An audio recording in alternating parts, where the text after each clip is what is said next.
Okay, I'm really glad that we've got the symmetries and the gauge symmetries on the board, but the other part of the standard model that I think we really need to talk about is how it was informed by experiment, and particularly the role of colliders. Yeah. Yeah, so one thing I tried to do in Not Even Wrong was to kind of, again, to emphasize the importance of, of experiment and the importance for experiment of also of what experimental tools you have.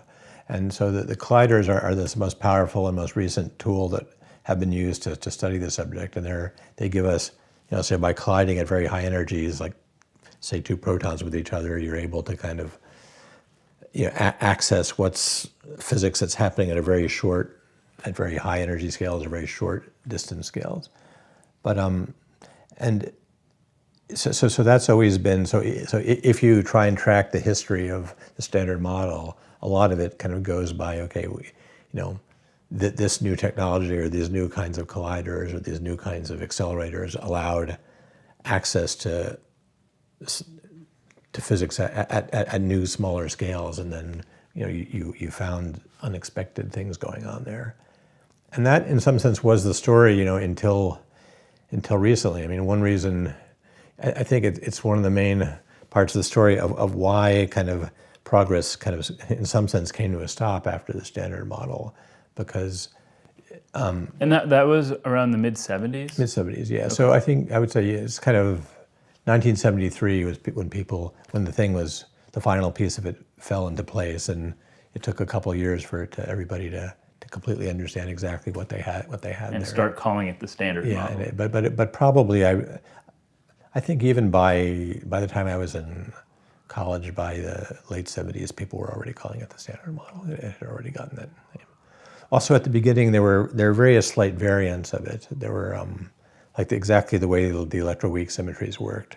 It wasn't clear that the one that Weinberg had written down was exactly right. There were variants of it which were possible, but as the experimental results showed that exactly what it had to be. So, and I think it was kind of at the time that the experimental results showed that you could pinpoint this one particular choice for that. I think Weinberg and others started calling it the standard model. Mm-hmm. And to what extent has it been experimentally confirmed? Just what does it mean to say that? Because we do know that it's incomplete. Well, it's kind of hard to overemphasize. I mean, there really is there is no other example we have. I don't know anywhere in experimental science of a kind of model where you're in this situation where there literally is really kind of nothing, and people have seen experimentally that really is inconsistent with the standard model. Mm-hmm. And this is kind of in some sense a huge problem with the whole field, that right. The way you make progress is by experimentalists telling you that this part of what you think is true isn't working and you got to fix it, and so nobody knows how to do that. So it's there